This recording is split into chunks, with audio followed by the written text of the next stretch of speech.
Echelon effect, that is absence of echelonic effect. An observer walking towards a flight of steps notices that each foot step is followed by echoes, giving a roll of sound. This arises from the regular train of sound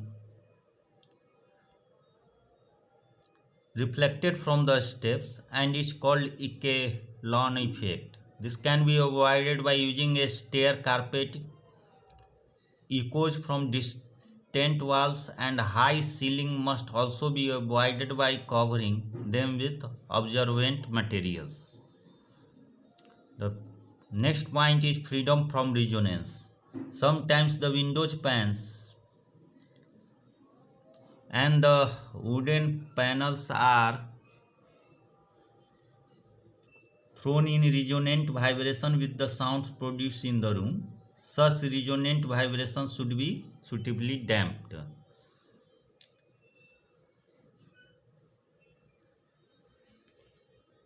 And the sixth, the last point, freedom from noise. For the comfort and efficiency of those working in offices, it is necessary that the noise inside the hall should be minimum. And there are two types of noise, those traveling through air and those traveling through the structure of the hall or building. Now the noise traveling through air come in from outside through open windows, doors, etc. This noise can be reduced by using double doors and double or triple windows in separate frames. Noise entering the room through the ventilating ducts can be minimized by packing the ducts with hair-filled baffles or bales of metal gauze. The noise traveling through the walls of the room can be reduced by making the walls of layers of different absorbing materials or by using double walls with air space between them. The noise of footsteps can be absorbed by using carpets or coconut matting. Noise is also produced inside the room by machinery, typewriters, etc. This may be reduced by proper lubrication of machines, by hanging curtains of absorbent materials near the machines, and by placing the uh, sound producing device on rubber pads, etc.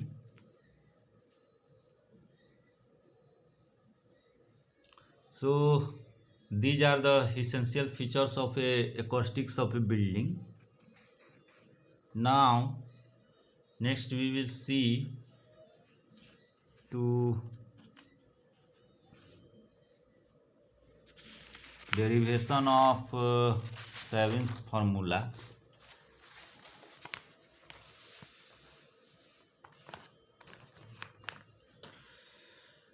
Derivation of Sabin's reverberation formula.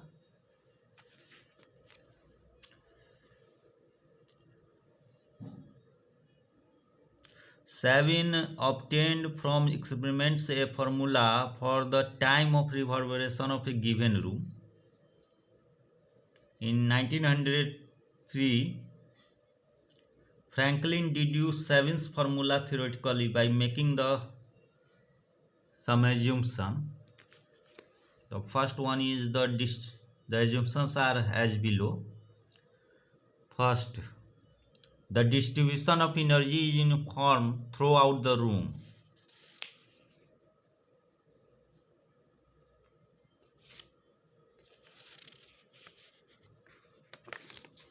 Next, second point, there is no interference between sound waves. These are assumptions to develop Sabin's formula. And third, the absorption coefficient of the surface is independent of the sound intensity. And the fourth assumption is the rate of emission of sound energy from the source is constant. And the fifth assumption is there is no loss of energy in air. So these are the assumptions made by Franklin to develop Sabin's formula theoretically. Now let's see the how Sabin's formula was developed theoretically. Consider an element of area delta S of a plane wall of a room in which sound is being produced. Now let us draw two circles with delta S as a center and radii r plus del r in a plane containing the normal to delta S. The area lying between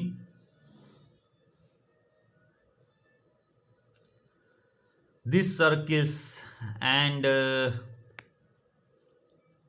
enclosed between two radii at angles theta and theta plus d theta with the normal is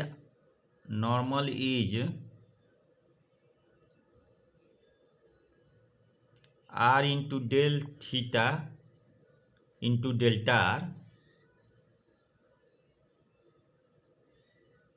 This is delta A equals to delta r into del theta, the area of this part. If the whole figure is rotated above the normal through an angle delta phi, like similarly rotated,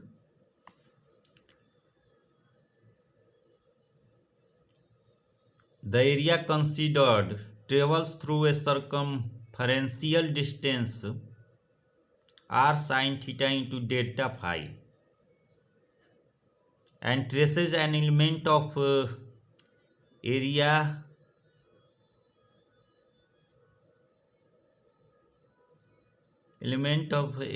traces an element of volume given by r square sin theta into delta r into delta phi.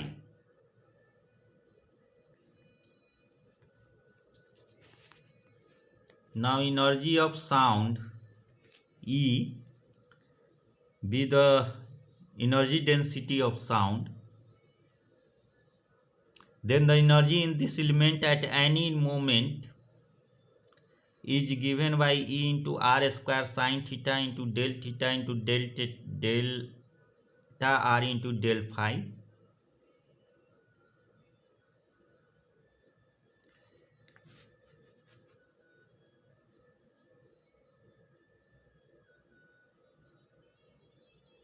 This energy is traveling through the element equally in all directions, hence the energy leaving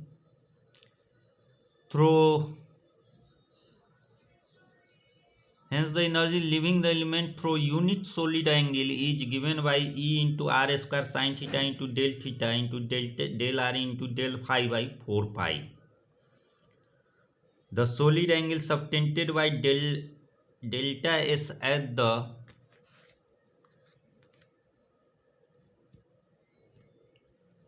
elemental value is delta S theta by r square.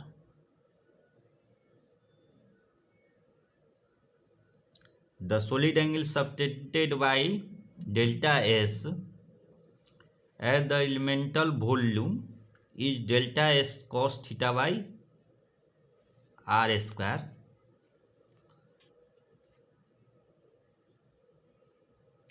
So the energy traveling from the element towards delta S is E into r square sin theta into delta r into del phi by 4 pi into delta S cos theta by r square.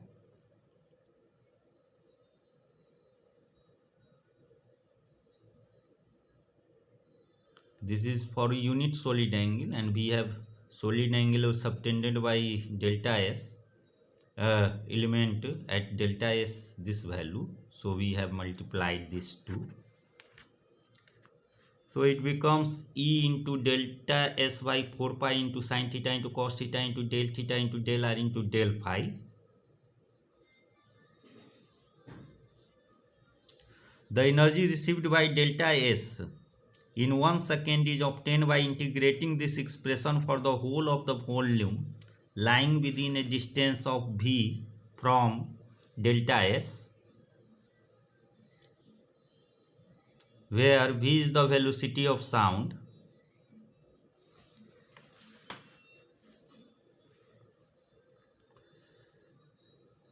So integrating with respect to phi between 0 to 2 pi, with respect to theta between 0 to pi by 2, and with respect to distance, that is r, from 0 to V, we get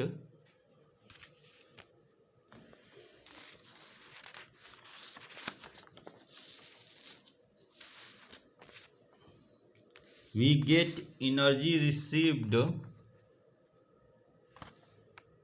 per second equals to E into delta S by 4 pi into integration 0 to pi by 2 sin theta into cos theta d theta into integration 0 to V dr into integration 0 to 2 pi d phi equals to E into delta S by 4 pi into 1 by 2 into V into 2 pi equals to E into V into delta S by 4, because the value of this integration is 1 by 2 and the value of this is V and value of this integration is 2 pi. If A is the absorption coefficient of element delta S, then energy absorbed per second by delta S is E into V into delta S by 4 into A. So the total energy absorbed per second by the area element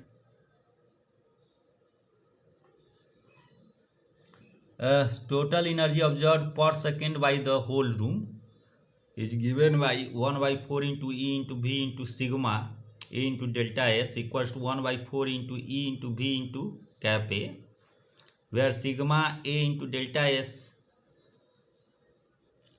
equals to A is the total absorption by all the surfaces in the room.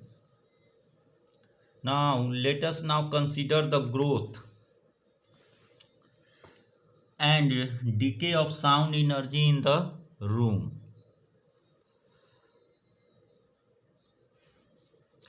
Let P be the rate of emission of energy from the sound source and V the volume of the room. Then the total energy in the room at any instant t is given by E into V.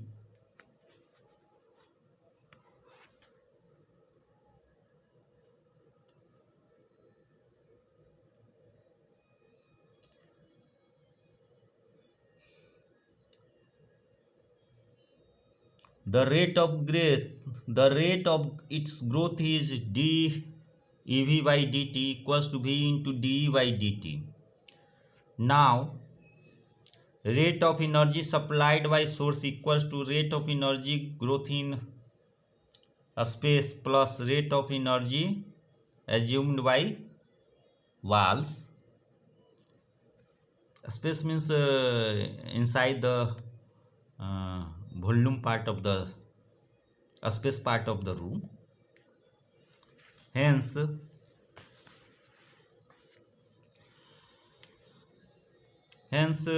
P, that is rate of energy supplied by source, equals to P is the rate of energy supplied by source, V into dE by dt plus 1 by 4 into E into V into A, or dE by dt plus VA by 4V into E equals to P by V. Solving this and putting V into A by 4 into V equals to alpha, we get dE by dt plus alpha E equals to 4P by VA into alpha, and multiplying it by e to the power alpha t, we get dE by dt plus alpha E into e to the power alpha t equals to 4 into p by v into a into alpha into e to the power alpha t.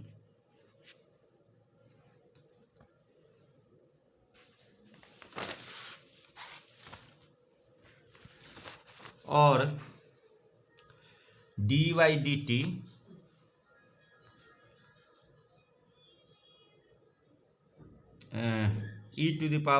e into e to the power alpha t equals to 4p alpha by va into e to the power alpha t. Now integrating this, we get e to the power alpha t equals to 4p by va into e to the power alpha into t plus c, where c is the integrational constant or constant of integration. Now applying boundary condition, we will get the value of c. The first boundary condition is here that at t equals to 0, that is initially e equals to 0,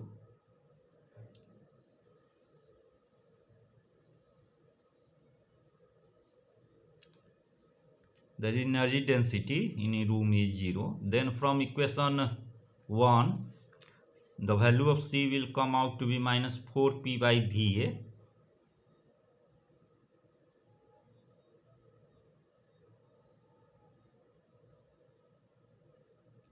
So equation 1 becomes e equals to 4p by va into 1 minus e to the power minus alpha t. This is equation 2, and where alpha is va by 4v. This v is velocity of sound and this v is the volume of room or hall. Or e equals to e max into 1 minus e to the power minus alpha t with e max equal to 4p by v into a.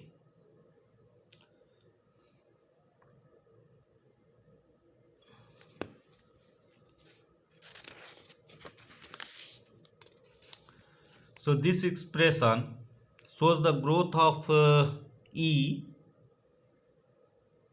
with time after the start of the sound. This shows the growth of E, energy density in room.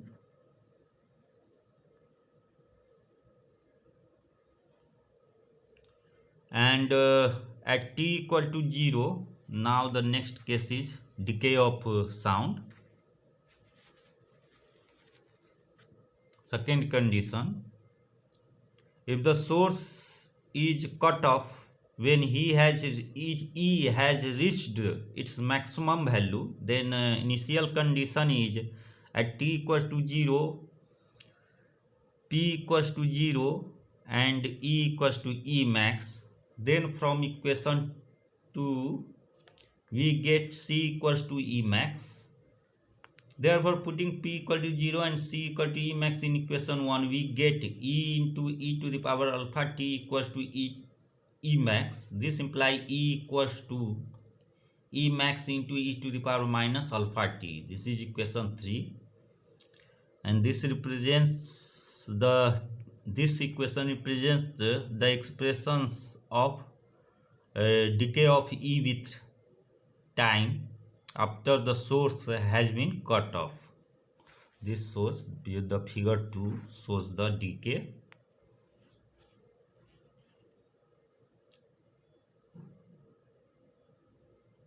Now according to Savin's,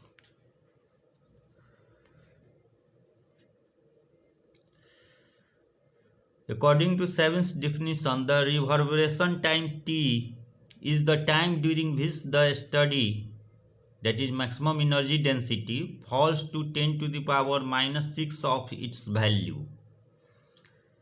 Hence, putting t equals to cap t and E by E max equals to 10 to the power minus 6 in equation 3,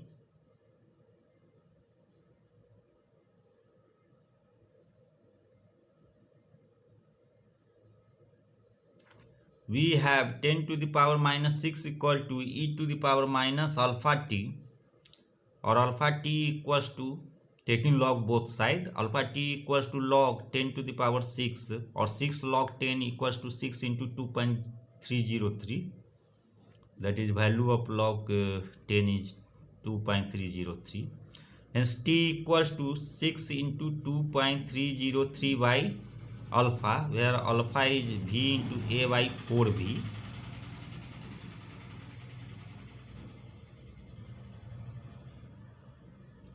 Hence t equal to 6 into 2.303 into 4v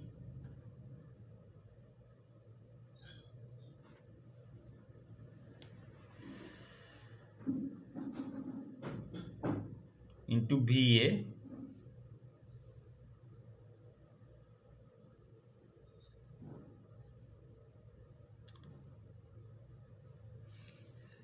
Six into 2.303 into 4 into cap V by V into A, cap A. This V is volume and this V is velocity of sound. So next,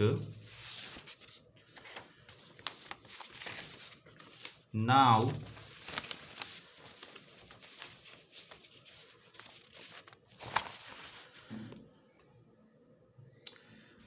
taking velocities of sound as 340 meter per second, we get reverberation time equals to 6 into 2.303 into 4 into V by 340 in second.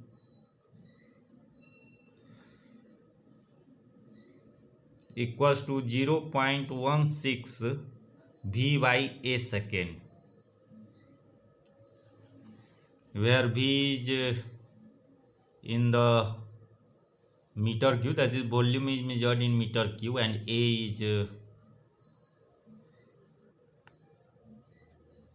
is the absorption coefficient.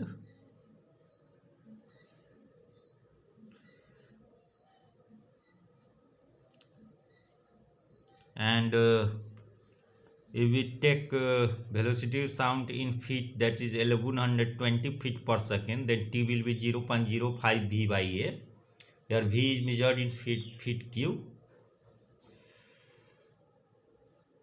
and this is the Savin's reverberation formula. This formula does not apply for a dead room.